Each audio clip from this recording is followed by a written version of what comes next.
ப்ளவுஸில் front part தைக்க போகிறோம். இது வந்து நல்ல பக்கம் கீழே இருக்கிறது.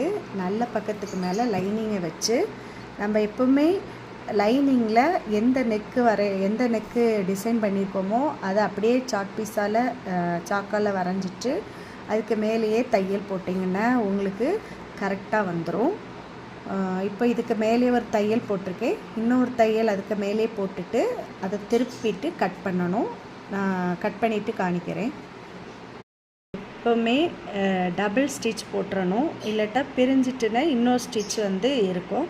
ஸோ டபுள் ஸ்டிச் போட்டுட்டு இந்த துணியை வந்து அப்படியே கட் பண்ணி எடுத்துடணும். இதை அப்படியே 1/4 இன்ச்சு விட்டுட்டு கட் பண்ணி எடுத்துடணும்.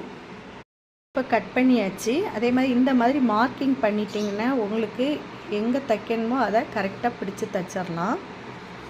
இந்த மாதிரி இப்போ வந்து இதில் வந்து லைட்டாக எட்ஜில் வந்து கட் பண்ணி விடணும். நாச்சஸ் போட்டுட்டு அப்படியே திருப்பிட்டால் போதும், ஈஸியாக உங்களுக்கு டர்ன் ஆயிரும். நான் கட் பண்ணிவிட்டு உங்களுக்கு காமிக்கிறேன். இது திருப்பியாச்சு. பேக் சைடு இது லைனிங், இது வந்து மெயின் துணி.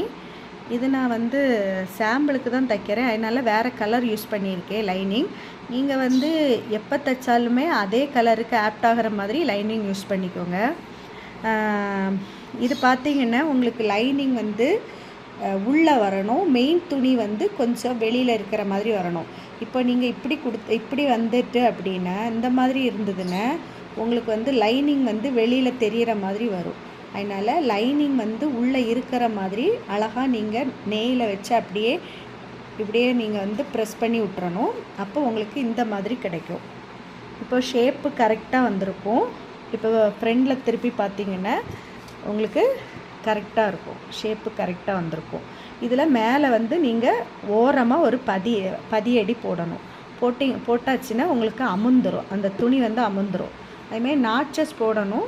இந்த லைனிங் துணியில் நாச்சஸ் போடும்போது இதை கட் பண்ணாமல், அந்த தையல் கட்டாகாமல் நீங்கள் சின்ன சின்ன நாச்சஸாக எந்த பக்கம் போடணுன்னா இந்த வளைவுகளில் கரெக்டாக போடணும். இந்த வளைஞ்சு வரக்கூடிய இடத்துல கரெக்டாக போட்டிங்கன்னா அப்படி திருப்பும்போது உங்களுக்கு ஈஸியாக திரும்பி அழகாக அந்த டிசைன் வந்து உங்களுக்கு கிடச்சிரும்.